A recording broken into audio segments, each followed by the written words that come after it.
Chief অ্যাডভাইজারের আজকে কয়েকটা meeting ছিল। প্রথম মিটিংটা ছিল হচ্ছে WFPর অ্যাক্টিং প্রধানের সাথে, কার্ল স্কাও। উনি এসছিলেন চিফ অ্যাডভাইজারের সাথে তার হোটেল রুমে দেখা করতে, এবং খুবই একটি বলবো যে প্রাণবন্ত আলোচনা হয়েছে। বিশেষ করে আলোচনার মূল ফোকাস ছিল রোহিঙ্গা ক্রাইসিস। রোহিঙ্গা ক্রাইসিস আপনি জানেন 2017 সালে 7.5 লক্ষ রোহিঙ্গা বাংলাদেশে আসে। এর আগে আরো অনেক রোহিঙ্গা ছিল, কিন্তু এই 7.5 লক্ষ রোহিঙ্গা আসার কারণে রোহিঙ্গা ক্রাইসিসটা একটি নতুন মাত্রা পায়, এবং গত 1.5 বছরে দেখা যাচ্ছে যে আরো 1.5 লক্ষ রোহিঙ্গা বাংলাদেশে এসছে।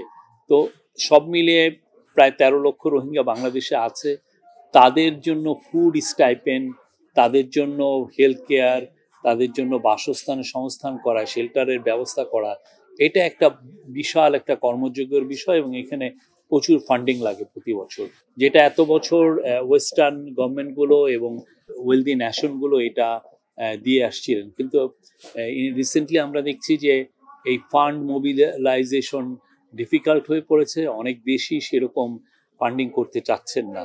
তো ফলে এই যে রোহিঙ্গাদের যে এই যে ক্রাইসিসটা, এবং এই যে এত বিশাল জনগণকে যে প্রতি মাসে তাদের খাদ্য, তাদের বাসস্থান, তাদের যে অন্যান্য হেলথ কেয়ার, এগুলো যে লুক আফটার করার জন্য যে জোগাড় যন্ত্র যেগুলো করতে হয় প্রতি বছর, সেটার জন্য প্রচুর ফান্ডিং লাগে। এক হিসাবে দেখা যায় প্রতি মাসে $15 মিলিয়ন, মানে $1.5 কোটি মতো লাগে।